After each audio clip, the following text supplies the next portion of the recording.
ім'я Отця і Сина, і Духа Святого. Пан з вами. Боже, будь для мяне каменнай цвярдыняй, домам прыстанішча майго, каб уратаваць мяне, бо Ты моя сіла, скала і моя цвярдыня, дзеля імя Твоего кіруй мною і вядзе мяне. Гэтымі словамі распачынаем літургію святой мшы.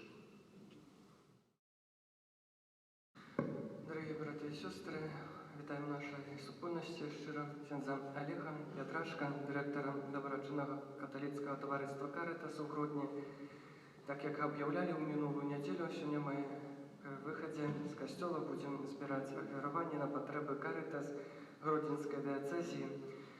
«Каритас» нашої дієцезії веде шэраг доброчинних проєктів, завжди імкнецца протягнути руку допомоги і відгукнутися на заклик, падтрымаць шматлікія сім'і, дзяцей і людзей з абмежаванымі магчымасцямі, адзінокіх пажылых грамадзян, пенсіянераў, бяздомных. Таму сардэчна вас просім пасля імшы падтрымаць, наколькі ёсць магчымасць, сваімі ахвярамі гэтую добрую справу. Гэта святая мша будзе ахвяравана ў інтэнцыі за Косую Станіславу 7-ю гадавіну пасля смерці і за Вацлава 18-ю гадавіну. Стоячы перад Панам, прызнаемся, што мы слабыя і грэшныя, спавядаюся Богу усяму.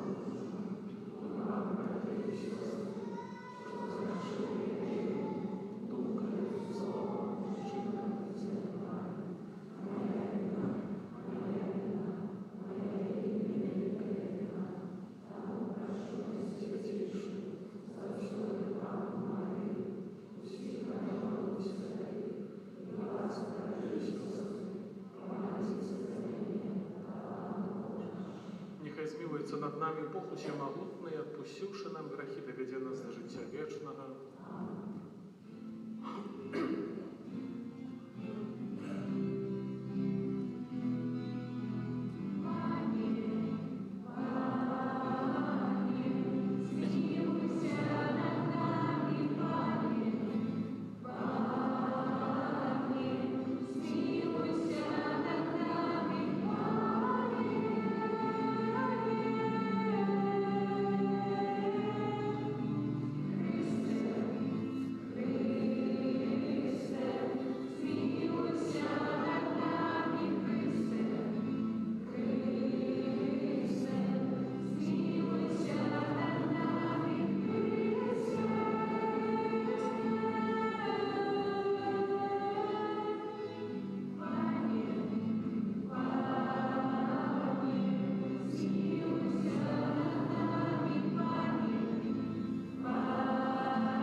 Помолимся.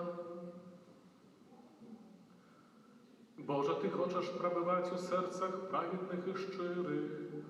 Учинім, каб ми, дякуючи Твоєї ласи, стали годним місцем Твоєго пробивання, праз Пана нашого Єсуса Христа, Твоєго Сина, який з Тобою живе і владарить у єдності Духа Святого, Бог празуще веки вечные.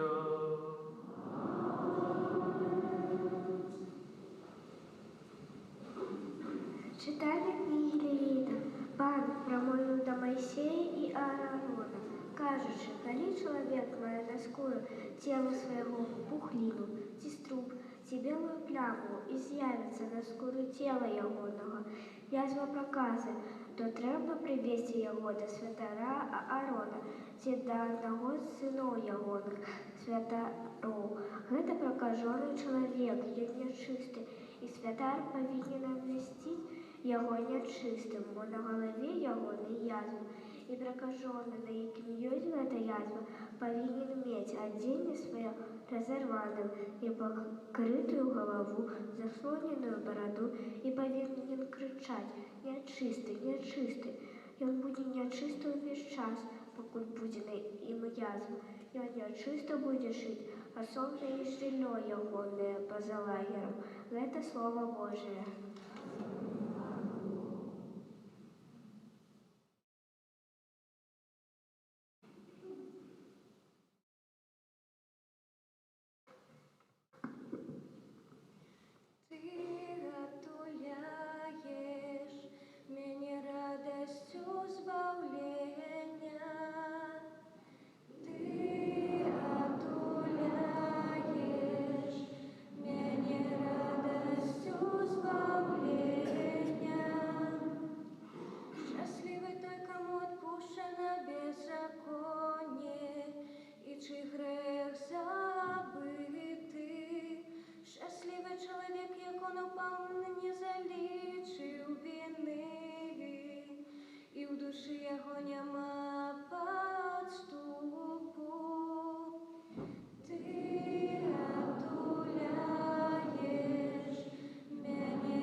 Читання першого послання святого апостола Павла до Коринтянам. Брати, ці єсте, ці п'єте, ці нешта робіте, усе робіте на славу Божию. Не будьте причиною упадку ні для юдеїв, ні для греків, ні для Костела Божого, як і я догаджаю усім во всім. Не шукаючи своєї користі, але користі многих, каб яны були збавлені, наслідуйте мене, як і я наслідую Христа. Это Слово Божие.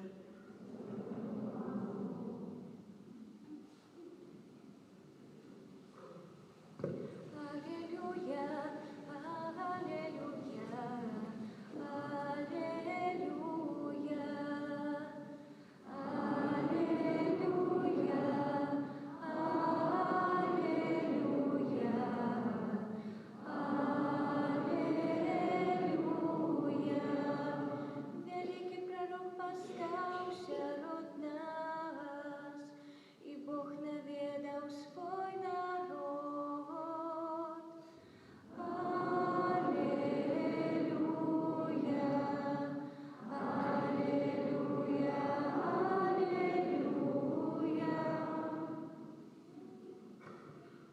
з вами читання Святого Євангелія паводле Марка. У той час прийшов до Єзуса прокажений, і, упавши на колені, просив його: «Коли хочеш, можеш мене очистити». Єзус, злітувавшися над ним, протягнув руку, докранувся до його і сказав йому: «Хочу, будь очищений». І одразу ж проказа сишла з його, і він став чистий. Єзус строго перестерег його і одразу відправив, кажучи: «Гляді, нікому нічого не кажи, але іди, покажися святару і дай ахвяру за очищення своє, як загадав Моїсей для свідчення їм». Але він, вийшовши, почав обвіщати і шмат розказувати про подію, так що Єзус не мог уже відкрито вийти у город, але був здалек, у пустольних містинах, і приходили до його одусюль. Це слово Пана.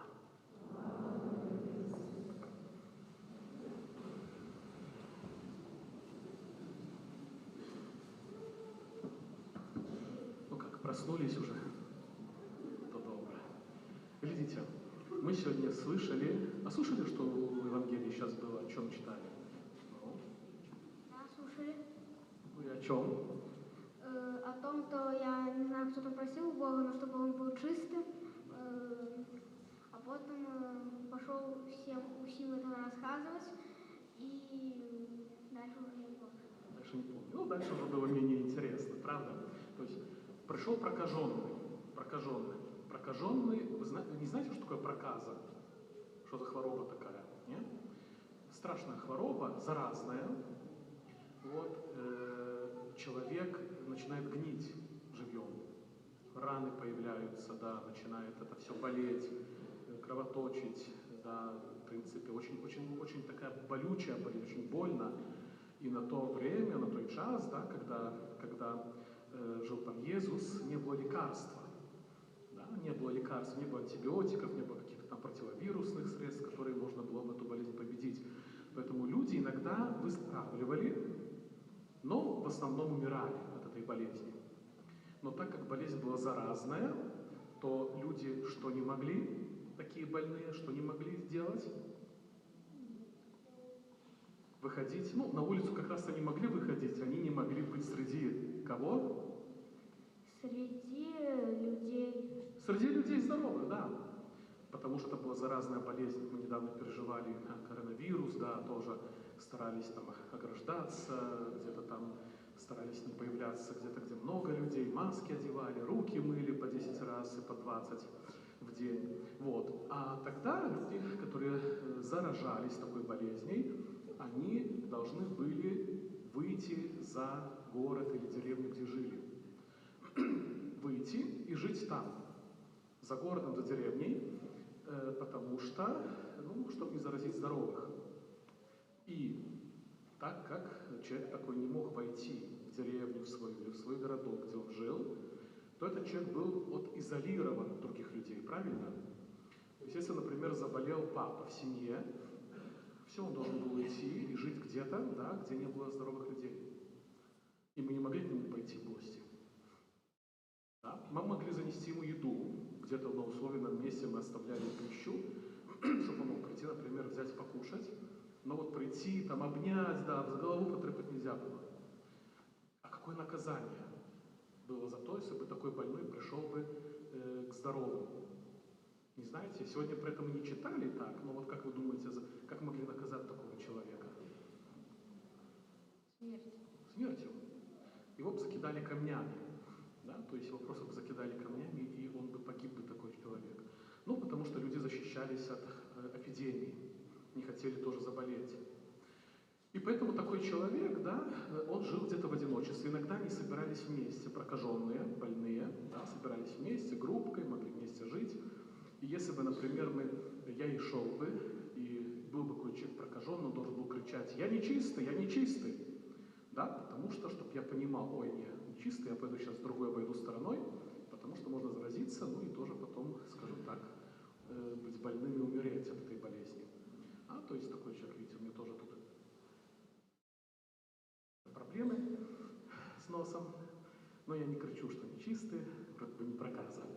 Вот, поэтому такой человек, он был изолирован, Он должен был жить отдельно, могли быть в группе с такими же самыми бедолагами.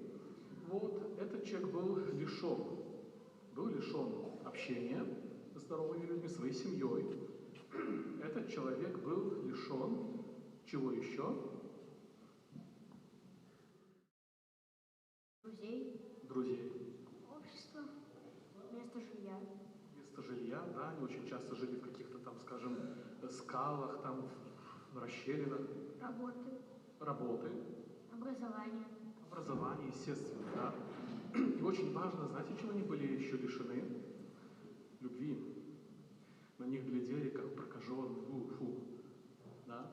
Он не мог прийти до своей доченьки, взять и обнять ее, сказать: ой, доченька, ты моя, папа так делает, правда, или мама делает постоянно, да. Не мог прийти, например, сын или дочка и обнять папу или маму, сказать: ой, потому что они не были дома. То есть они были лишены любви, были лишены возможности просто даже прикасаться к кому-то, да, что кто-то их придет, там, не знаю, там, поздороваться, руку даже подаст. Нельзя было подать руку, можно было заразиться. Но кто-то этому человеку рассказал о Пане Иисусе. Кто-то рассказал, как-то он услышал про это. Мы сегодня с Евангелией слышим, что он откуда-то узнал, мы не знаем откуда, он приходит к Иисусу, падает на колени и что говорит? Помним, что сегодня мы прочитали? Что он сказал Иисусу сегодня, прокаженный? Чтобы он очистил его. Да, но он еще сказал слово очень важное: если... Как обратить? Если хочешь. О, голова какая. Молодец. Если хочешь, то можешь меня очистить. То есть упал на колени, если хочешь. Это единственный случай в Евангелии, когда вот кто-то так приходит и говорит Пану Иисусу: если хочешь, можешь меня очистить. Чем рисковал этот прокаженный человек, когда пришел к Иисусу?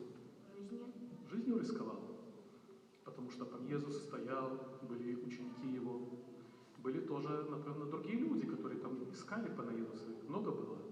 И теперь идет прокаженный. Да, мы слышали, как они должны были выглядеть в первом чтении, да, что должны быть запущены волосы, видно, может быть, следы от проказы на теле уже, если это лицо или еще какие-то части открытые. Да, и он приближается, он идет, да, они тут все стоят, он приходит. Да, то есть риск. Его могли, в принципе, взять камни и закидать, потому что, что он тут с ума сошел, чего он идет, по какой причине. Он приходит, падает на колени, да, и если хочешь, это риск. Пан Иисус мог бы сказать: не хочу. И все. Да? И могли быть большие проблемы. То есть настолько этот человек должен был понимать то, что, придя к Иисусу, он будет услышан. Да? Это очень большой был риск, одновременно была большая очень тоже такая отвага. Поглядите, это важный момент уже для нас взрослых сегодня, чтобы мы понимали. Мы сегодня слышали про проказу такую, как болезнь, какую-то там, скажем, бактерия, которая вызывает это заболевание. Но сегодня, например, очень много среди нас проказы духовной. Да, духовные проказы. Когда мы на самом деле иногда приходим к Богу, но на самом деле приходим чуть-чуть в такой форме, не знаю, заявительной, что: Боже, дай мне это, помоги мне в этом. А мы иногда должны прийти и сказать: Господи, если хочешь, помоги мне, если хочешь, исцели меня, если хочешь, дай мне силы, если хочешь, помоги моему близкому, сыну, дочке, брату, жене, мужу, маме, папе, вот добавляя детки, да, друзьям, если хочешь. Но сначала нам кто-то должен сказать про Иисуса. Да? И вы сегодня, да, вот вы сегодня в костел, многие из вас уже, наверное, до первой коммунии были, да, то есть примите святую коммунию сегодня. И вам тоже надо постараться, попробовать, научиться рассказывать о Иисусе другим людям, которые сегодня прокаженные духовно, не физически, это не болезнь на теле, да, но уметь рассказать, да, что я сегодня, может, завтра будете в школе, не знаю, придете, да, я вчера, вот в воскресенье, был у Иисуса, да, вот я пришел к Нему, да, и тебя приглашаю. Понятно, кто-то может там скажет: это мне, кто-то скажет: я там, не знаю, православный, я там неверующий, еще всякое может быть. Но если бы этот человек забоялся и сказал бы: как, не, я не пойду, меня убьют. Я не пойду туда, там люди стоят, там 12 апостолов, я не могу приблизиться. Он бы был бы исцелен или нет? Нет. Не был бы.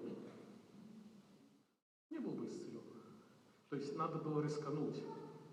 Мы должны тоже рискануть, поменять что-то в своей жизни. Риск. Да, риск, что что-то будет уже иначе, не так, как перед этим. Рискануть и жить по-божьему, рискануть жить без краж, без отговоров, без мата. Да, рискануть жить без гордыни какой-то, без какого-то давления, без какого-то контроля, без какого-то, не знаю, морального, психического, физического насилия над другим человеком. Рискануть. Это сложно. Иногда мы, когда так рискнем от чего-то отказаться, может оказаться, что это все, что единственное, что у меня было. У прокаженного на тот момент единственное, что у него было, это болезнь. Как-то так дивно звучит, но это правда. У него ничего не осталось. У него была только его болезнь. Он благодаря этой болезни мог вызывать жалость, и за это ему могли дать что-то покушать, принести еду какую-то, одежку какую-то. Мы сегодня иногда к Богу подходим, хотим вызвать у Него жалость. Господи, погляди, какая я сегодня такая вся бедная. Меня вот там в школе, не знаю, там, может быть, учителя не уважают, да, двойки ставят. Вот, у меня муж тиран, там, пьяница, алкоголик, вот у меня жена, тоже нехороший человек. Вот у меня голова болит, вот у меня коленка болит, вот у меня это, да, Господи, вот. Забери эту болезнь, забери эту проблему, да, у нас ничего не поменяется. Да, мы иногда то, что наши беды, проблемы, это единственное, что мы часто имеем. И мы не готовы рискануть это оставить. Это может абсурдно звучить на первый взгляд. Уж приходим и просим, Господи, дай это, дай это, дай это. Так, но если бы Бог сейчас забрал бы эти проблемы, забрал бы эту болезнь, то мы оказались, что у нас ничего нету. Но ничего не тоже подтверждает. Устами младенца глаголит истина. Что у нас ничего нету на самом деле. И поэтому, когда мы рисканем, когда мы все-таки рисканем жить по-божьему, да, это может быть трудно, мы можем бояться. Сатана будет нам подшептывать, говорит, нет, ты теряешь, ты зачем? Ты не сольешь лишнюю солярку себя с бака, там, рабочий, ты не сможешь залить в свою машину, не поедешь никуда. Да, ты там не возьмешь эту рольку туалетной бумаги с работы, все, и будешь покупать, пойдешь в магазин. Ты не будешь там контролировать своего, там, не знаю, супругу. То есть, понимаете, многие вещи, которые не являются Божьи, они очень часто стали таким мотивом нашей жизни. Этот человек, он рисканул. Он пришел, и он не сказал, Господи, сын я Давида, исцели меня. Он пришел, бухнулся на колени, если хочешь, исцели меня, очисти меня. И Пан Иисус что? Мы сегодня слышим в Евангелии, Пан Иисус злитовался над ним. Да, жалостился над ним. Это эмоции. Он перед этим что? Не видел его, не знал о нем, знал. Видел множество прокаженных. Не все были исцелены прокаженные. Не все, которые болели в Израиле, которые видели Иисуса, которых он видел, не все были исцелены. Не все пришли к нему, не все захотели, не все смогли, не все рисканули. Это был риск. Он приходит, падает, если хочешь. Это если хочешь, да, Иисуса вызвало бурю эмоций, да, он злится. Говорит, да, хочу, протягивает руку, и сразу болезнь уходит, моментально. Да, то есть для Бога нету ничего невозможного. Поэтому если мы, очень важно запомнить, да, если мы будем уметь приходить к Богу и всегда с таким намерением, что пусть будет так, как ты хочешь, но это риск. Потому что Бог может сегодня сказать, нет, я сегодня не хочу, чтобы у тебя вот перестало что-то болеть, или что-то там, может быть, в семье случилось что-то, да, что плохое происходит, чтобы это исправилось. Это риск, нам очень сложно. Я когда-то в свое время, так, будучи на молитве, ко мне пришла такая мысль. И так, может, Божья это была справа, да? А готов ли ты сесть инвалидную коляску, если я этого хочу? Я встрепенулся, конечно, не хочу. Кто из нас хочет сегодня сесть в инвалидную коляску, стать инвалидом? Никто не хочет, никто не хочет. Но был вопрос, да, вот пришла мысль, пришла такая, а готов ли ты согласиться, если я так захочу? Я тогда не дал ответа. И не знаю сейчас, готов ли я бы дать ответ, что да, Боже, если такая твоя воля. Потому что, ты лишаешься много, ты лишаешься силы своей жизни, ты лишаешься мобильности, ты привязан будешь к кому-то человеку другому, который за тобой будет глядеть, хорошо, плохо, который тебя где-то там посадит с этой коляски, снимет, который вообще коляску эту найдет тебе, да, кто-то даст каритас, например, выдаст какую-нибудь коляску человеку, да, который сел по какой-то причине заболел, не может ходить. Готовы или нет, да, это риск. Не значит, что я скажу, да, Господи, я готов, и все, и у тебя ноги отнялись, и ты уже это. Но рискануть, сказать, да, если ты хочешь, да, это еще не факт, что я еще хочу. Я могу сказать, могу разумом сказать, да, вот в порыве, но быть готовым к тому, что у тебя заберут жизнь, как этот прокаженный, до этого надо дорасти. Дорогие, наши проблемы, трудности в школе, трудности с ребятами, может быть, с одноклассниками, на работе, с начальством, с подчиненными, с мужем или женой, это те трудности, которые нас, хартую, закаляют, да, помогают нам быть сильнее, помогают нам быть стабильнее. Или мы бунтуемся против этого, и если бы тот сказал бы, да, я не пойду, пусть он там от Божий человек, пророк, чудотворец от Бога это, почему Бог допустил, что я прокаженный, почему я не могу обнять своего сына, дочку, они уже выросли, и меня только на расстоянии видели, почему, правда, меня все тыкают, на меня все, правда, гонят, почему я должен жить за пределами своей местности, где-то в каких-то щелинах, и ждать, принесут ли мне покушать или не принесут. Таких почему может было быть очень много, да, почему. И теперь я пойду, да, просить буду Бога у что-то, а я ж не виноватый. Я ничего плохого не сделал, я ж никого не покрывдил, я никого не убил. Это наши споведи так звучат, да? Я ж ничего, я хороший человек. А если что-то происходит, а почему, Боже, да, за что? А что такого я совершил? И мы бунтуемся тогда. И прийти сказать, если хочешь Богу, очень сложно. Поэтому, классно ты, поэтому если правда у нас есть эти проблемы, у каждого есть, то просим Бога, да, чтобы Он нас провел, научил дойти до такого момента, до такого состояния, когда я могу прийти и сказать, если хочешь, то помоги мне. Если хочешь, чтобы ушла болезнь, проблема, алкоголь, не знаю, там, непослушание, еще что-то, если хочешь. Но если не хочешь, Господи, да, то я готов идти дальше, веди меня, и пусть настанет то время, когда я захочу. Когда ты захочешь, когда моя воля и твоя встретятся, и они будут согласны между собой.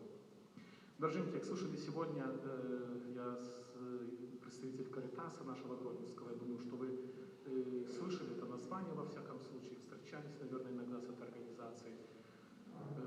Как правило, встречаются люди, которые в нужде находятся. У нас есть тут в Лицком районе детский лагерь, может, ваши дети, внуки даже когда-то отдыхали в нем, в Нетичи, да, это Тарновский сельсовет. Также у нас есть разные проекты, мы ведем. Сегодня это кухня для бедных, где ежедневно до 200 человек получают горячее питание. Это тоже строительство дома для престарелых в Сапотске на Гродненском районе. Это тоже проекты, как мобильная помощь, помощь многодетным семьям, семьям с детьми-инвалидами. Разные проекты появляются, какие-то заканчиваются. Но, конечно, что на все эти проекты в сегодняшнее время нужны тоже средства. Сегодня мы, конечно, живем благодаря нашим заграничным, скажем так, оферодавцам. Это таким же людям, которые приходят сегодня в костел, да, которые кладут свои оферы на помощь костелу на Востоке, такие есть фонд, да, или какие-то такие доцелевые, как сегодня к вам я приехал, тоже едем где-нибудь там в другие страны, просим эту помощь, чтобы эти проекты могли реализовываться. Но, понимаете, в духовности христианской есть одно такое, скажем, одно качество духовности нашей католической, христианской, что если мы развиваемся духовно, то само собой разумеющимся является желание прийти на помощь нуждающимся. Это само собой разумеющееся, это как бы вложено в натуру. Это если мы почитаем Деяния апостольские, Дея апостолов, да, то мы увидим, что была проблема в костеле в Иерусалиме, то Павел апостол быстренько, да, призвал помочь. Люди скинулись, да, и курьер повез эту денежку в костел в Иерусалиме, потому что там была засуха, голод, люди не имели что есть. Да, Да? То есть это начало каритаса, это начало. Поэтому, когда я духовно развиваюсь, я понимаю, да, что могу, даже иногда своим вдовьим грошем, да, могу помочь кому-то. Это может быть и просто слово, сочувствие. Я могу посвятить внимание, время другому человеку. Не обязательно это должно, что я сейчас должен отдать пол своей зарплаты кому-то, потому что у кого-то, да. Иногда, может, и так надо. Да? А иногда это, на самом деле, участие в жизни другого человека. Поэтому сегодня у нас мы будем собирать эти финансовые средства, там, выходя в костел, молодежь будет стоять со скорбонками. Кто может, да, но прошу в первую очередь тоже о молитвенную поддержку. Это очень важно, потому что мы можем сделать как люди что-то.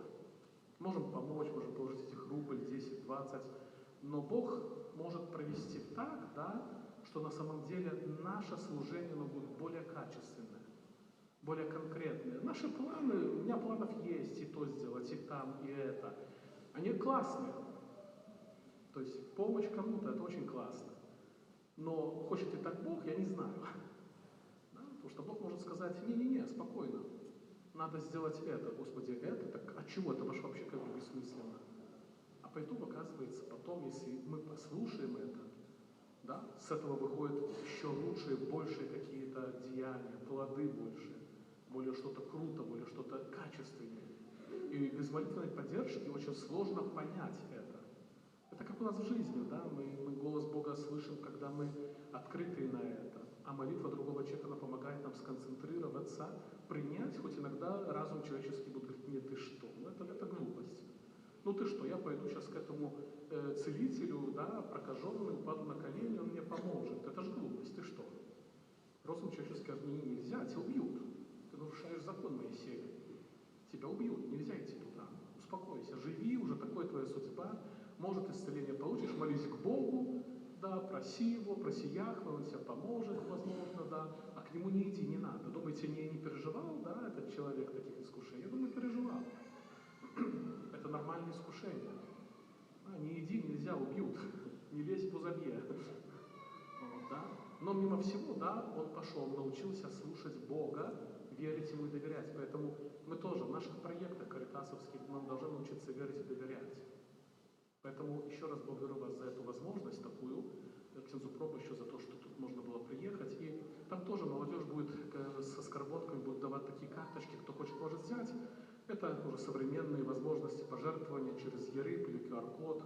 Да, если кто-то будет иметь желание, можете себе взять, да, какой-то там платеж по мере своих возможностей и желания перевести с какой-то периодичностью или единоразово, так, как вы хотите. Поэтому еще раз вас благодарю, пусть Бог каждый грош и вдове тут больше благословит, и вам пусть Бог дает 100-крат, может даже 1000-кратно больше. Потому что кто дает, как Павел Апостол пишет, помните, больше радости сдавания, нежели собирания. Поэтому, когда даем, имеем. Да? Поэтому пусть, как говорится, Бог вам благословит. Дякую. А деткам так само такого вот умения давать свидетельство всем тем, которые вашим одноклассникам, что вы вот пришли сегодня к Иисусу, были, и Он знает, да, вас, и рассказывайте про это, окей? Аминь.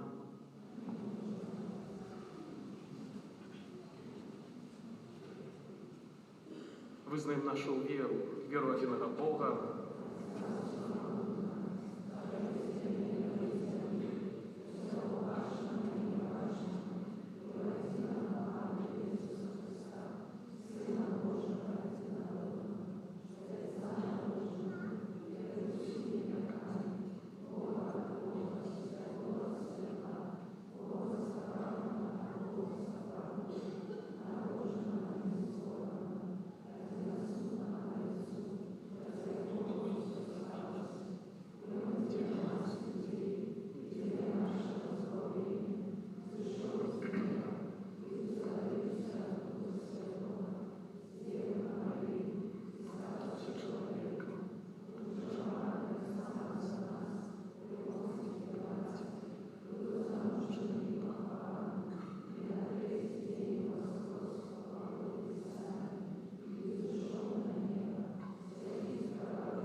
Дзякуючы Богу за яго дабрыню, знясём да яго праз пасрэдніцтва Езуса Хрыста нашыя малітвы.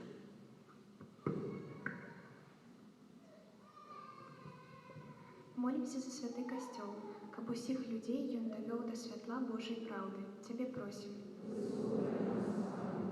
Молімся за біскупаў усяго свету, каб яны верна абаранялі даручанае ім вучэнне Хрыста. Цябе просім. Молімся за народы, якія церпяць ад унутраных канфліктаў, каб яны знайшлі духоўныя сілы для дасягнення сапраўднага паяднання. Цябе просім. Молімся за людзей, якія не прызнаюць Божых запаведзяў, каб яны распазналі ў іх мудрасць Айца, які іх любіць. Цябе просім. Молімся за тых, хто трапіў у алкагольную залежнасць, каб яны знайшлі сілы, патрэбныя для распачацця новага жыцця. Цябе просім. Молімся за нас, удзельнікаў гэтай найсвяцейшай ахвяры, каб мы ўмелі дзяліцца радасцю і спакоем, якімі нас адорвае Бог. Цябе просім.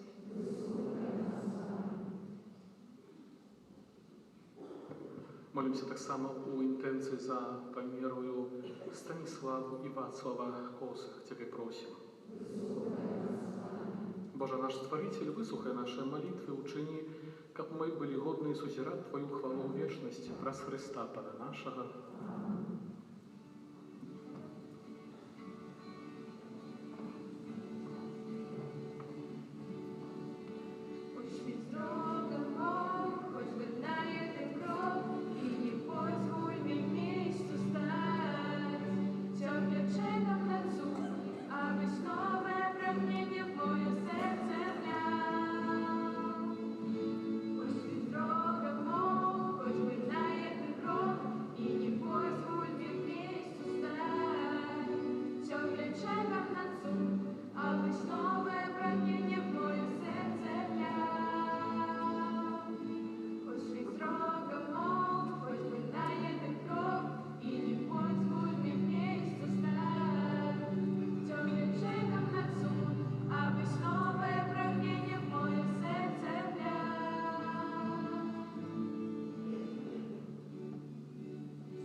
Молитесь, браты и сестры, как мы и вашу ахвяру принял Бог и Отец Всемогутный.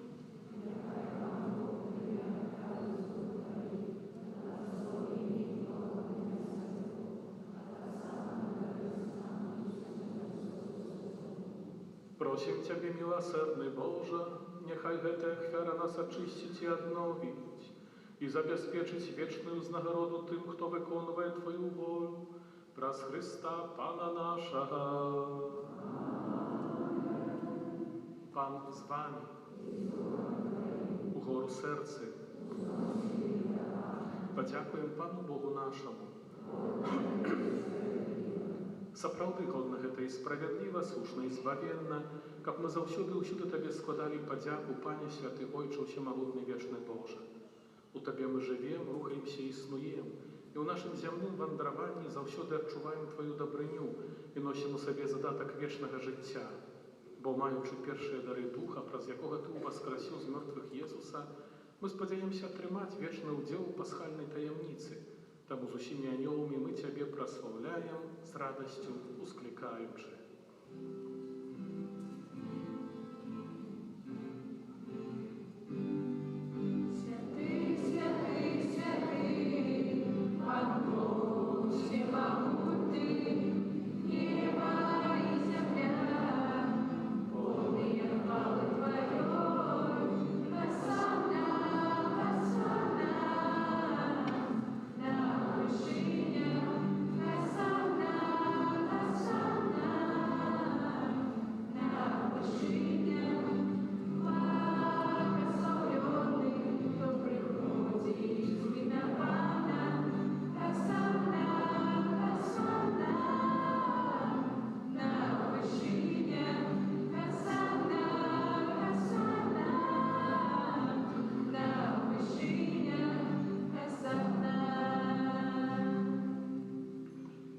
Сапраўды, Божа, Ты святы, крыніца усялякай святасці.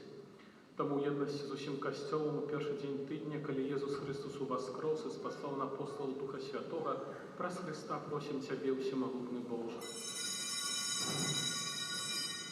Освяти гэтыя дары расою Духа Твайго, каб яны сталіся для нас целам і крывёю нашага Пана Езуса Христа. Ён, калі добровольно выдаў сябе на мукі, узяў хлеб і, падзяку Табе складаючы, ламаў і раздаваў сваім вучням, кажучы: «Бярыце і ешце з гэтага ўсе, бо гэта ёсць цела маё, якое за вас будзе выдана».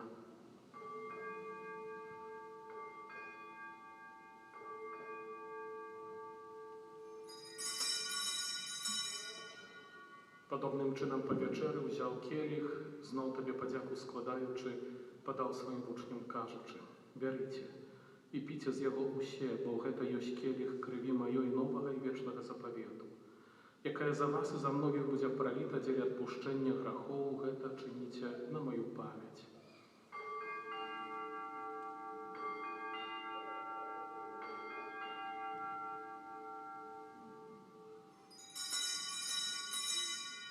Гэта вялікая таямніца веры.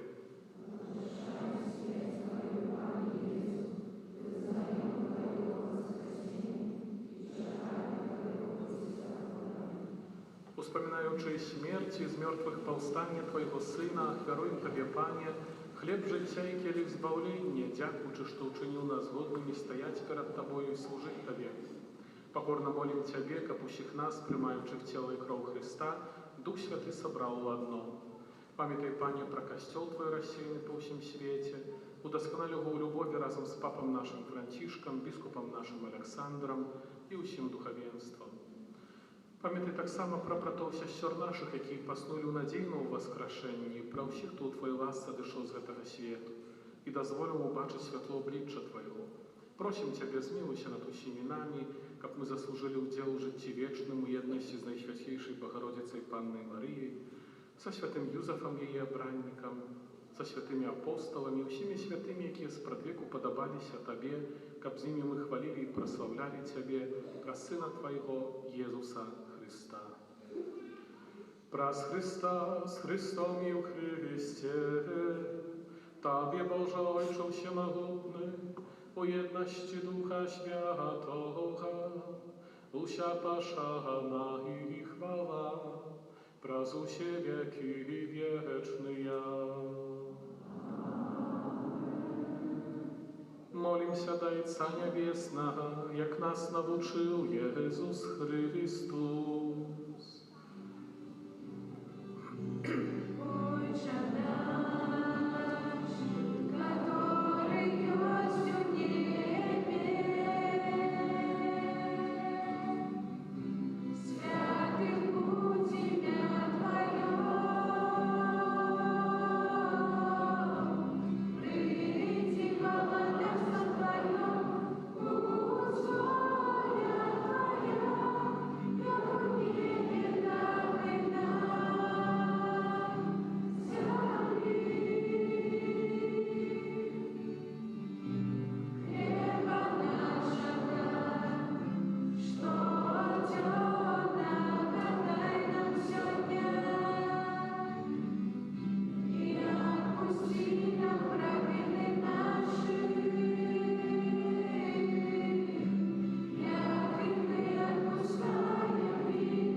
Просим Цябе, Пане, збав нас от усяго злога, дай ласкава супакою дні нашыя, дапаможы нам у міласэрнасці Твоёй, каб мы былі заўсёды вольныя ад граху і захаваныя ад усялякага неспакою, чакалі спаўнення шчаслівай надзеі прыйсця збаўцы нашага Езуса Христа.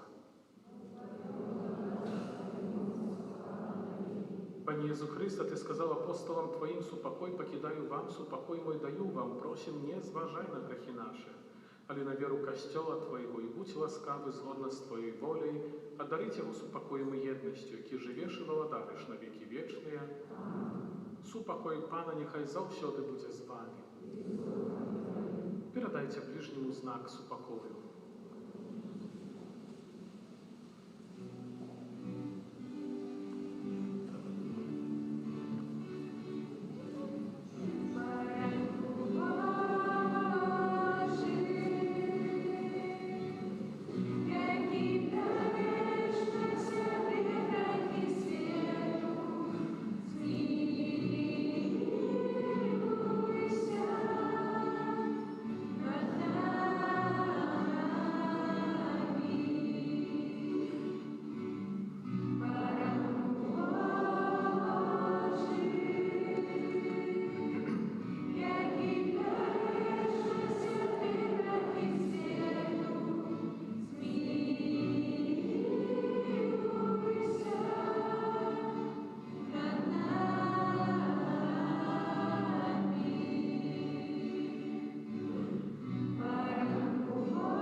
Вось баранак Божы, вось той, хто бярэ на сябе грахі свету, благословленыя, пакліканыя на вечеру ягонную.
Молімся.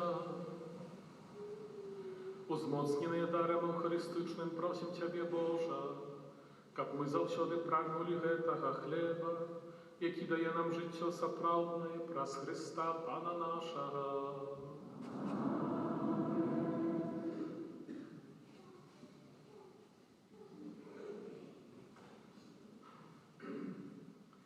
Пане Єзу, про заступництво Марії, Матці Твоєї, яка народила Тебе з любов'ю, а так само про заступництво святого Юзефа, чоловіка довіру, який опікувався Тобою після народження, прошу Тебе в інтенції гэтага ненародженого дитяті, якое духовно хочу усиновити, і якое знаходиться в небезпеці аборту, прошу дай його батькам любову і відвагу, каб яны не забивали свого дитяті, а покинули йому життя, якое Ти сам гэтому дитяті предвизначив. Амен. Душпастерські об'яви.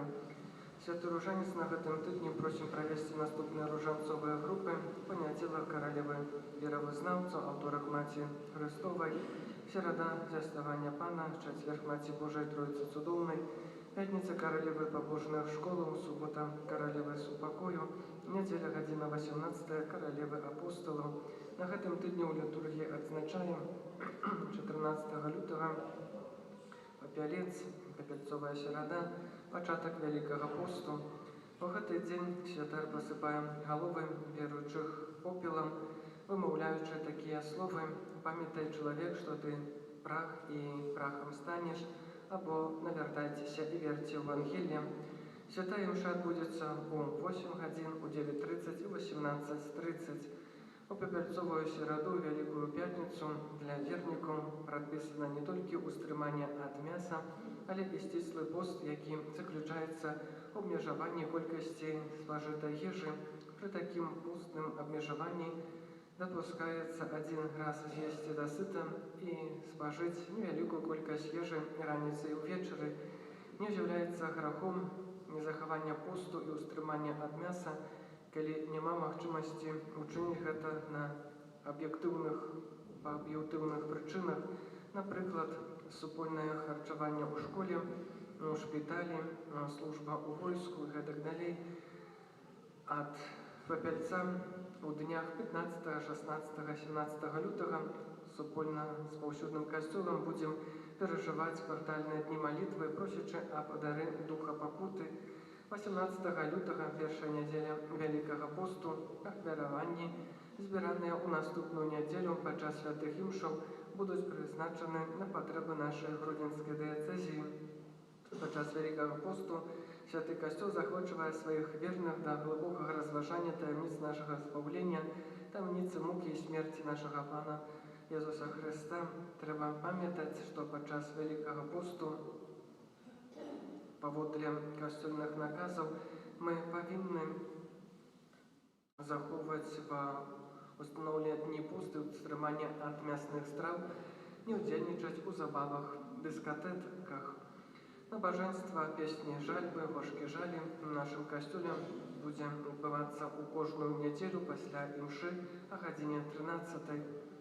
Падчас Вялікага посту будзе адбывацца крыжовы шлях, набажэнства, падчас якога разважаем пра муку Езуса, дзякуем Яму за вялікую любоў да нас і просім прабачэння за нашы грахі.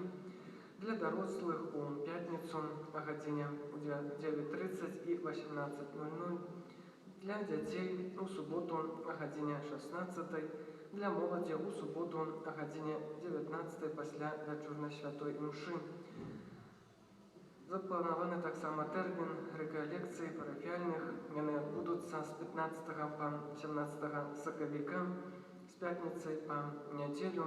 За ўдзел у рэкалекцыях і велікапостных набажэнствах можна атрымаць ласку поўнага адпусту. Як заўсёды ў нашай парафіі падчас Вялікага посту па пятніцам збіраем ахвяраванні на кветкі да гробу Пана. З распачуццём Вялікага посту распачнецца час велікоднай споведзі. Просім стварыць спісы хворых, якія б хацелі прыступіць да сакраменту споведзі. Запісаць хворых можна таксама індывідуальна ў закрысты, падаючы адрас. Просім зрабіць гэта ў найбліжэйшы час. Шчыра дзякуем за магчымасць наведваць ваши домы и помешкания, за сведчение веры, за вашу открытость. Яшчэ на гэтым тыдні наведваем парафіян з наступных вуліц. Панядзелак ад гадзіны 16 вуліца Калініна, Чырвонагвардзейская, Кутузова, вуліца 8 Сакавіка, дом 36, вуліца Фрунзе, Радзюка, Клімко, Інтэрнацыянальная, Камсамольская, Аўторак, вуліца Акруговая, Святочная, Авіацыйная, Абразовая, Касманаўтаў, дом 2, корпус 1,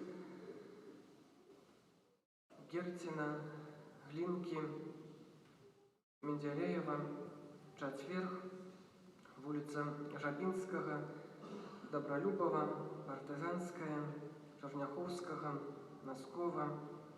Пятница ад гадзіны 16 наведваем Ёткі. Наступныя вуліцы: вуліца і завулак Новасёлаў, вуліца і завулак Вішневы, завулак Лугавы, вуліца Юбілейная, Цэнтральная і вуліца Кветкавая. У суботу ад гадзіны 12 таксама наведваем Ёткі.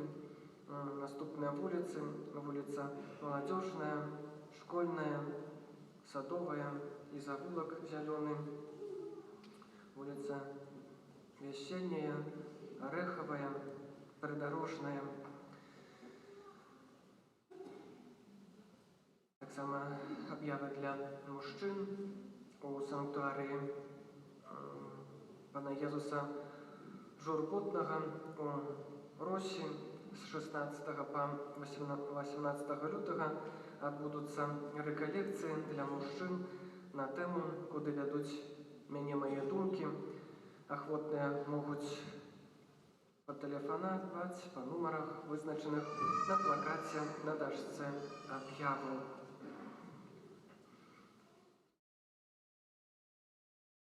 Дзякуем усім, хто бярэ чынны ўдзел у жыцці парафіі. Дзякуем усім за добрую волю дапамагаць нашай парафіяльнай супольнасці, працы, ахвярамі і малітвай. На тыдзень працы і абавязкаў прымем Божае благаслаўленне. Таксама дзякую вам за дар супольнай малітвы. Сёння мы чулі, што калі пан Езус аздаравіў гэтага хворага на праказу, то што той зрабіў? Ён радаваўся, скакаў, ішоў, казаў, распавядаў, што сталася, што з ім сталася, як гэта адбылося. Несамавіта, правда, бо чалавек быў хворы, аддзелены, без дотыкаў, без любові, без кантактаў, а цяпер можа прыйсці, вярнуцца. Дражэнькі, мы сёння дакрануліся да Езуса, прынялі ў святой камуніі, той, хто мог у камуніі, той, хто прыняў духоўна, той духоўна. І сёння мы таксама здароўленыя з праказы духоўнай, асабліва той, хто быў у святой споведзі. І можам сёння выйсці радавацца. Распавядайце, кажыце, што Езус да вас дакрануўся. Праказа была знешняя, яна была бачна, што быў хворы і стаў чысты. Але духоўная праказа, она ўжо так не бачная. Але яна змяняе адносіны, змяняе сэрца, змяняе гэты кантакт з другім чалавекам. Таму хай Бог сёння вам гэтым васьміта адорыць і, вяртаючыся, радуйцеся. Нях ніхто, хто выйдзе сёння з касцёла, не будзе смутны. Бо менавіта, если мы пришли и сказали, если хочешь Езу, то учинь меня чистым. И той, кто сказал, той, кто пришел с таким намером, напевно, отойдет обновленный и очищенный. Гэтага жадаю, с этим намером примите Божие благословенство. Пан с вами. Нехай вас благословить Бог Всемогутный, Отец и Сын и Дух Святый. Идите в упокое Христа.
Христос воскресе!